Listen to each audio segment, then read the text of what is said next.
ধর্মের নিন্দা করি না, আমিও একজন ধার্মিক মানুষ, তা না হলে আমি ধর্মের পথ বেছে নিতাম না। আমি কোন জায়গায় নিন্দা করি? কিছু অসৎ ধর্ম ব্যবসায়ী ধর্মের নাম করে আমাদের দেশকে সর্বনাশ করছে। এরা বলছে মন্দিরে যাও, মন্দিরে গেলে আর কিচ্ছু লাগবে না, কিন্তু নিজেরা অসুস্থ হলে আগে হসপিটালে ঢুকছে। ওরা তো জানে ভাই তুমি জানো না, তুমি জানো না ভাই তুমি জানো না, ওরা তো জানে ভাই তুমি জানো না, তুমি জানো না ভাই তুমি জানো না, ভাই ওরা তো জানে ভাই তুমি জানো না, তুমি জানো না ভাই তুমি জানো না, ওরা তো জানে ভাই তুমি জানো না, তুমি জানো না ভাই তুমি জানো না। এই খোকা, সাধ করে নাম রেখেছিস ধর্ম, নাম রেখেছি ধর্ম, তুই তো বাপ বুঝলি না নামের মর্ম, মর্ম। তাহলে বল দেখি তুই কি করছিস ভালো কর্ম? আপনজনকে চিনলি না, বাবা মাকে জানলি না। আমার সংসারে এখনো পর্যন্ত আমাদের সমাজে কিছু স্টুপিড আছে, গুরুর কথা শুনে তারা বাবা মার হাতে খায় না, দিদির বাড়ি যায় না, মাসির বাড়ি যায় না, পিসির বাড়ি যায় না। কে বলেছে? গুরু মানা করেছে। হ্যাঁ রে, গুরু তোকে যদি বলে তুই মর, তুই মরবি। তোর নিজের বিচার নেই, নিজের বুদ্ধি নেই, নিজের বিচার বিবেচনা কোথায়? যারা গুরুর উপরে নির্ভর তারাই তো সংসারে আগুন জ্বালায়। যারা নিজের বিচার বুদ্ধি দিয়ে শিক্ষা দিয়ে বুঝে নেয় তারা কিন্তু দেশের কোনো মঙ্গল করুক বা না করুক, অমঙ্গল করে না। এই দেশে ভয় কাদের দিয়ে? নাস্তিকদের দিয়ে। নাস্তিকদের দিয়ে ভয় নেই, ভয় হচ্ছে ধার্মিকদের দিয়ে। এনি টাইম আল্লাহু আকবার বলে মানুষ খুন করতে পারে, এনি টাইম জয় শ্রীরাম বলে মানুষ হত্যা করতে পারে। আমার প্রতিবাদ কোন জায়গায়? ধর্ম নিয়ে না, ধর্ম দ্বারা যে হিংসা করা হচ্ছে সেই হিংসা নিয়ে। এটুকু বোঝা লাগবে ভাই, আমি ধর্মের শত্রু না। আমাদের দেশে যারা ধর্মের মাধ্যমে হিংসাকে ছড়াচ্ছে, শুধুমাত্র আমি তাদের থেকে সাবধান থাকতে বলি। আপনাদের চিনুন, কার কাছে বাচ্চাকে এগিয়ে দেবেন, কার কাছে গিয়ে আপনি বসবেন, টাইম বিতাবেন, চিনতে শিখুন না। কেউ বলে দিয়েছে তবে আপনি শুনছেন। ভগবান গৌতম বুদ্ধা তিনি বলেছেন, আমি বলছি বলে তোমরা করো না। আমিও বলি, অনেকে আমার অন্ধভক্ত হয়ে গেছে। দীনকৃষ্ণ ঠাকুর যা বলবে আমরা তাই করব। না বাবা, তুমি এমন করো না, তুমি আমার কথা শোনো, আর 5 জনের কথাও শোনো। ঈশ্বর তোমার বিচার বিবেচনা বুদ্ধি দিয়েছে, সেই বিচারের অঙ্কে ভালো করে কোষ্ঠী পাথর দিয়ে ঘষে নাও, কোনটা করা উচিত কোনটা করা উচিত না, আর তুমি সেটাই করো। আমরা আজকের আমাদের যুব সমাজের কি হলো? জয় শ্রীরাম বলে পাগল হচ্ছে। অনেকে আমায় বলে, আপনি জয় শ্রীরাম বলতে পারেন না। না, বলবো না জয় শ্রীরাম, আমি বলবো জয় সীতা রাম। তোমরা কারা ভাই রামের জীবন থেকে সীতাকে বাদ দিলে দিয়ে জয় শ্রীরাম বলছো? এসো না, আমরা একসঙ্গে জয় সীতারাম বলি। আমি তো বিশ্বাস করি সেই অযোধ্যার শ্রীরাম সীতাকে, আমি কোনো পার্টির রামকে বিশ্বাস করি না। এরা কারা ভাই রামকে রাজনীতিতে টেনে নিয়ে আসলো? ওরা তো বোঝে ভাই তুমি বোঝো না, তুমি বোঝো না ভাই তুমি বোঝো না, ওরা তো বোঝে ভাই তুমি বোঝো না, বোঝো না ভাই তুমি বোঝো না। আমি অযোধ্যাপতি রামকে ভালোবাসি, সীতাপতি রামকে ভালোবাসি, কিন্তু রামের নামের থেকে সীতাকে কেউ বাদ দেবে এটা আমি ভালোবাসি না। আমি কৃষ্ণকে ভালোবাসি, রাধাকে ভালোবাসি, কিন্তু কৃষ্ণের নাম থেকে কেউ রাধাকে বাদ দেবে, রাধার নামের থেকে কৃষ্ণকে কেউ বাদ দেবে, এটা আমি ভালোবাসি না। আসুন না ভাই, আমরা সবাই মিলে রাম রাজত্ব গড়ি, যে রাজত্বে আমরা সবাই রাম ভক্ত হয়ে বাস করব, যে রাজত্বে হিংসা থাকবে না, যে রাজত্বে ভ্রাতৃত্ব বোধ থাকবে, যে রাজত্বে মারকাট থাকবে না। মারকাট তো শ্রীলঙ্কায় ছিল, রাম রাজত্বে ছিল না। আসুন না আমরা সেই রাজত্ব একসঙ্গে গড়ি, একে অপরের অন্যের হাত ধরে আমরা শান্তি প্রতিষ্ঠা করি। প্রেম সে আপনি মুরগি কাটছেন, আপনি ঠাকুর ঘরে উঠতে পারবেন না। আপনি ছাগলের মাংস বিক্রি করেন, আপনি ঠাকুর ঘরে উঠতে পারবেন না। কিন্তু মদ বিক্রি করা টাকায়, ছাগলের মাংস বিক্রি করা টাকা, মুরগি বিক্রি করা টাকা প্রণাম করে বাগিয়ে দিতে পারবেন, টাকাটা ঠাকুরের পায়ে যেতে পারবে, কিন্তু আপনি উঠতে পারবেন না। ওরা তো জানে ভাই তুমি জানো না, তুমি জানো না ভাই তুমি জানো না, ওরা তো জানে ভাই তুমি জানো না, তুমি জানো না ভাই তুমি জানো না। মায়েরা একটু তালি দিয়ে সহযোগিতা করতে হবে, কেমন বেতাল হলে হবে না। ওরা তো জানে ভাই তুমি জানো না, তুমি জানো না ভাই তুমি জানো না, ওরা তো জানে ভাই তুমি জানো না, তুমি জানো না ভাই তুমি জানো না। গুরুদেব এলে বলে দিলে বসতে আসুন, বাড়িতে ছিল নতুন ধুতি, বললে পর গুরু বসন। ভগবান ভাবা মানুষটাকে করলে তুমি যত্ন, যাওয়ার সময় নুটে নিয়ে গেল তোমার খাটা খাটনির রত্ন। ও শুধু দিল মুখের কথা, ওতে কি মিটবে তোমার ব্যথা? যে কাজ করার তোমার কাজ করতে হবে, যেটা খেটে খাওয়ার তোমার খেটে খেতে হবে। ওদের কথায় যদি কারোর মঙ্গল হতো, তাহলে আমাদের দেশে কি করুণা নামক রোগ ঢুকতো? ওরা তো জানে ভাই তুমি জানো না, তুমি জানো না ভাই ওরা তো জানে ভাই তুমি জানো না, তুমি জানো না ভাই তুমি জানো না। ঠাকুর যদি আমাদের জীবনে দরকার হবে, কারোর আস্থাতে আঘাত দিয়ে কথা আমি বলছি না, আমি বাস্তব সত্য তুলে ধরছি। যদি কারোর শোনার হয় শুনবেন, না শোনার হয় না ভালো লাগে চলে যাবেন, কোনো আপত্তি নেই। ঠাকুরের যদি হবে এত দরকার, করোনার সময় কেন বন্ধ করে দিল মন্দির আমাদের সরকার? কেন প্রার্থনা করতে দিল না? কেন বাবা মাকে ছুলো না, ছেলে বাবাকে ছুলো না? একে অন্যের থেকে দূরি। কতজনে হাত ধোয়ার মাল বেচে মানুষের টাকা করলো চুরি। প্রথমে খোলার দরকার ছিল মন্দির, মদের দোকান খুলে গেল। একদিনে আরব খরব টাকা সরকারের ঘরে ঢুকলো। ওরা তো জানে ভাই তুমি জানো না, ওরা তো জানে ভাই তুমি জানো না, ওরা তো জানে ভাই তুমি জানো না, ওরা তো জানে ভাই তুমি জানো না। যারা বলছে আমরা অদীক্ষিতের হাতে খাই না, যারা বলছে আমরা অদীক্ষিতের হাতে খাই না, ও যদি অসুস্থ হয়ে ভর্তি হয় কোনো হসপিটালে বা মেডিকেলে বা নার্সিং হোমে, সারা জীবন যে অদীক্ষিতের হাতে জল খায়নি, নার্স যখন সেলাইনের জল ভেতরে ঢোকাবে, ও কি নার্সকে জিজ্ঞাসা করবে এমা তুই দীক্ষা নিছিস?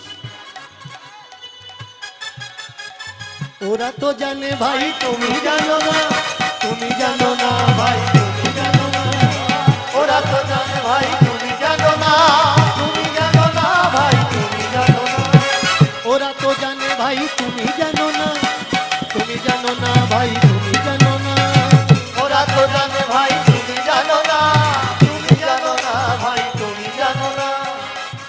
ওরা তো জানে ভাই তুমি জানো না, তুমি জানো না ভাই তুমি জানো না। ওরা তো জানে ভাই তুমি জানো না, তুমি জানো না ভাই তুমি জানো না। তুমি জানো না ভাই তুমি জানো না। তুমি জানো না ভাই তুমি জানো না। এই ধর্ম এটা করলি কোন কর্ম? আমার কাছে আছিস 16 বছর, একদিনকার কথা শুনলি, তার কথা শুনে তুই আমায় ভুলে গেলি। বল দেখি কে তোর আপন? ধর্ম বলে উঠলে সেই আছে একজন, যত কষ্ট হোক আমি করব তার দর্শন। বাবা বললে যেতে দাও, বাইরে ঘুরতে দাও, বাইরের জগৎকে জানতে দাও।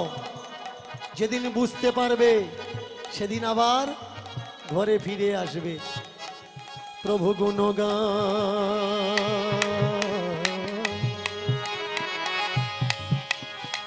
প্রভুর গুণগান করতে করতে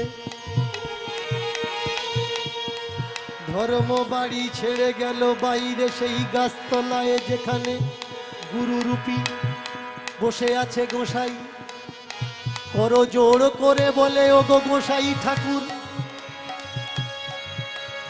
নিয়ে চলো আমার ঈশ্বরের কাছে, সে দেখি আছে কত দূর।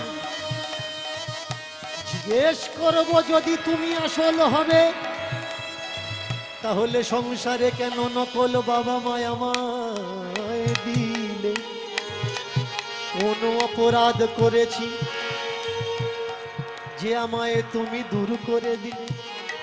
ছোট্ট মনের নানান রকম প্রশ্ন গুছিয়ে রেখেছি হৃদয়ে সতৃষ্ণ। আমায় এবার নিয়ে চলো। ধর্ম আর বাবাজি চলেছে নাচতে নাচতে হিমালয়ের পথে। খিদে যখন পায় দুটো হাত পেতে ভিক্ষা চায়। পেতে দাও দয়া। এইভাবে কেটে গেল তার অনেকগুলো বৎসর। চিন্তা করছে ধর্ম, যার জন্যে বাড়ি ছেড়েছি তাকে তো এখনো পেলাম না, পেলাম না, পেলাম না। ও গো গুরুদেব,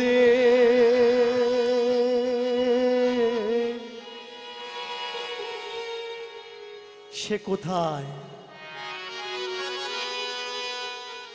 নিজেকে প্রশ্ন করুন, সে কোথায়? কেন আমরা তাকে দেখতে পাচ্ছি না? বাড়ি ছেড়েও সবকিছু ত্যাগ দিয়ে কেন কেন আমরা তাকে পাচ্ছি না? গুরুদেবকে প্রশ্ন করলেন। গুরুদেব বলছে, ধর্ম একদিনে কি পাবি তাকে বাবা? কোটি কোটি জন্ম তপস্যা করে অনেকে পায়নি। তুই এই কবছর তাকে খুঁজছিস, পাবি? ধর্ম বললে, গুরুদেব এ জন্মে না হয় তাকে খুঁজলাম, আগের জন্মে যদি আমি জন্মই না পাই তাকে খুঁজবো কি করে? তাহলে তো গুরুদেব ঘুরে ঘুরে আমার জীবন শেষ করলে হবে না।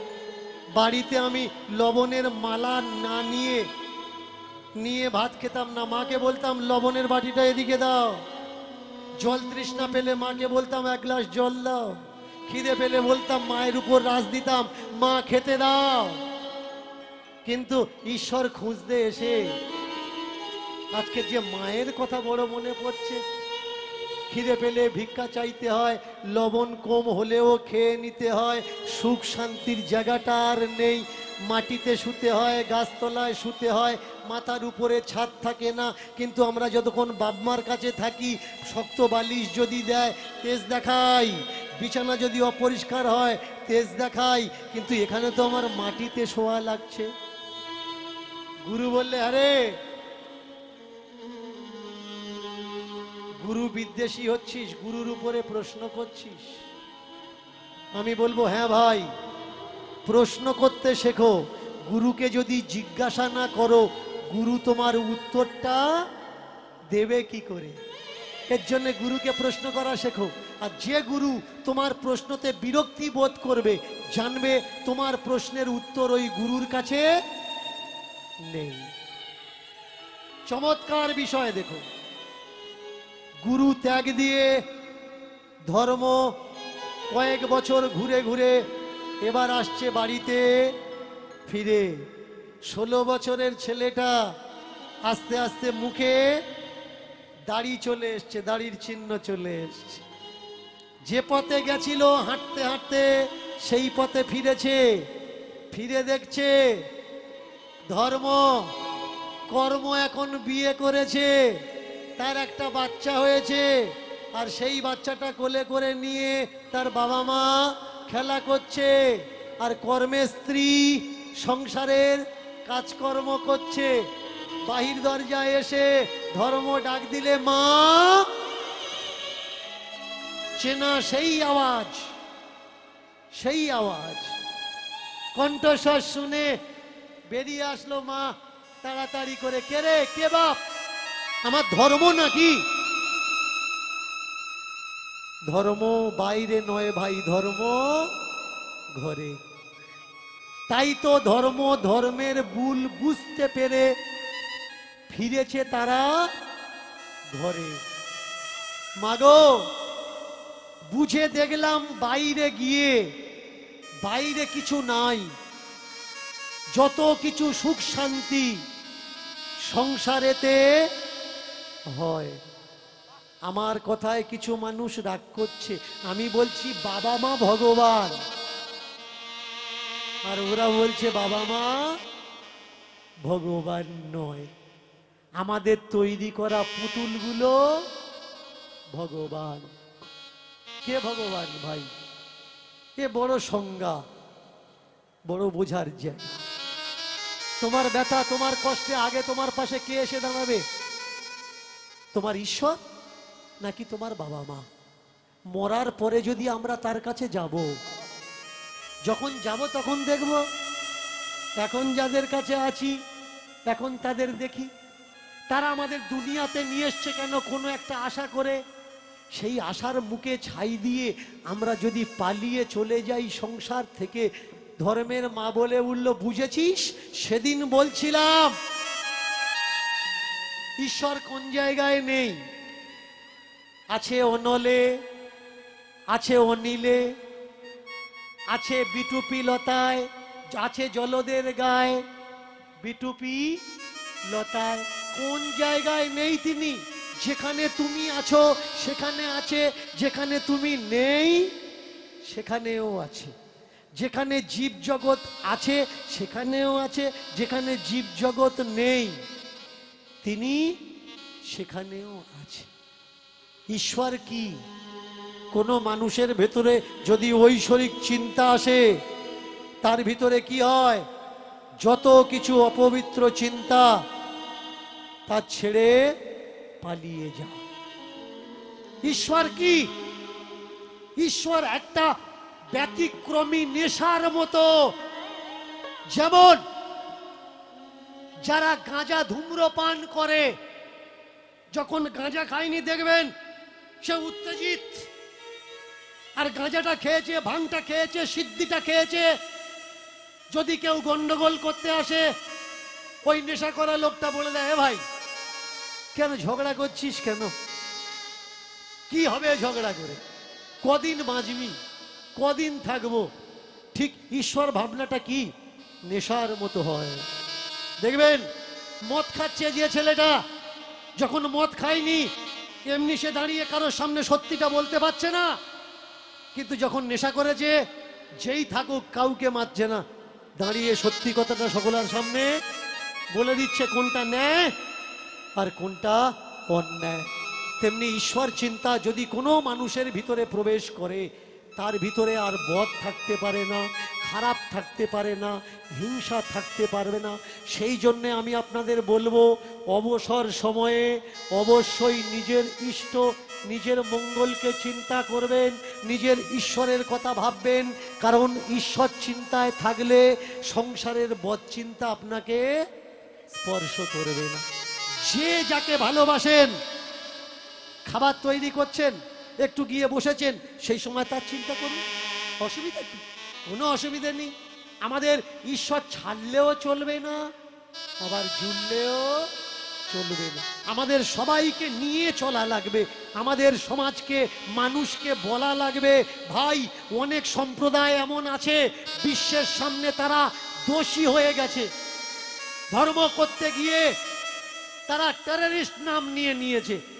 কিন্তু এসো না ভাই, আমরা আমাদের শাশ্বত সনাতনকে পৃথিবীর মাঝখানে এইভাবে ছড়িয়ে দেব, আমাদের ধর্মকে মানুষ গ্রহণ করবে আর বলবে সনাতন মানে শান্তির ধর্ম, সনাতন মানে প্রেমের ধর্ম, সনাতন মানে ভ্রাতৃত্বের ধর্ম, সনাতন মানে মিলনের ধর্ম, সনাতন মানে জ্ঞানের ধর্ম, সনাতন মানে চেতনের ধর্ম, চৈতন্যের ধর্ম। সনাতনে প্রবেশ করলে জীবনে আর কিছু লাগে না। আর সেটা প্রতিষ্ঠা করতে হবে কাদের? আমাদের। উপর থেকে কেসে কেউ আমাদের এমন করে দেবে না। প্রেম সে বলুন জয় গৌর হরি বল। শাশ্বত সনাতন কি? জয় শাশ্বত সনাতন কি? জয় শাশ্বত সনাতন কি? জয় পিতামাতা ভগবান কি? জয় পিতামাতা ভগবান কি? জয় পিতামাতা ভগবান কি? জয় আপন আপন গুরুদেব কি? জয় আপন আপন গুরুদেব কি? জয় আমাদের দেশের মহান মানবগণ কি? জয় অবতারগণ কি? জয় হ্যাঁ, এই সূত্রে ছেলেটাকে কাছে ডেকে কোল দিলে ধর্ম বলে উঠল, মা আমি তোমাদের এত কষ্ট দিয়েছি, বাড়ি ছেড়ে চলে গেছি, তবু তুমি আমাকে বুকে জড়িয়ে ধরলে। মা বলে উঠলে ধর্ম, আমি তো মা রে। ছেলে হাজার অন্যায় করুক, সবাই ফেলে দেবে, কিন্তু মা কখনো ফেলতে পারে না। হাজার অন্যায় করুক, সমাজের মানুষ ছেড়ে দিতে পারে, কিন্তু বাবা তাকে ছেড়ে দিতে পারে না। তাই আজকের হরি কীর্তন করতে এসে, নাম কীর্তন করতে এসে আপনারা যারা দূর দূর থেকে এসছেন, এই প্রতিজ্ঞা করে যাবেন ভাই, যে বাবা মাকে প্রাণে বেঁচে থাকতে কেউ আমরা দুঃখ দেব না। বাবা মা তার চোখে আমরা জল আনাবো না। ভাই তোমার দেওয়া ব্যথা পেয়ে তোমার বাবা মায়ের চোখে যদি জল আসে, তুমি যতই ধার্মিক পুরুষ হও না কেন, ওই পথ তোমার পিছলে যাবে, স্লিপ খাবে। তাই এমন কর্ম আমাদের কখনো করা উচিত নয় যে আমাদের বাবা মা চোখে জল পড়ে। এবার ধর্মকে বুকে নিল মায়ে, ধর্মকে বুকে নিল মায়ে, কর্ম এসে জড়িয়ে ধরল। ধর্ম কর্ম সুন্দর পরিবার এক জায়গাতে দাঁড়িয়ে তারা বুঝতে পারল এই জগতে সনাতনী সত্য, সংসারী সত্য, সংসারই সুখের মূল কারণ। তাই ঈশ্বর যদি পেতে হয় সংসারে থেকে পাও, কর্ম করে সাধনা করো, সেই সাধনাই বড় সাধনা। সংসার ত্যাগ দিয়ে সাধনা করলে সে সাধনা হয় না ভাই, সাধনা সে সাধনা যন্ত্রণা হয়। সারা জীবন কাঁদবে তুমি, সুখ খুঁজে পাবে না। সুখ যে তোমার সংসারেতে একদিন বিচার করে দেখল না। তাই মিলন হলো মিলন হলো মিলন হলো, মিলন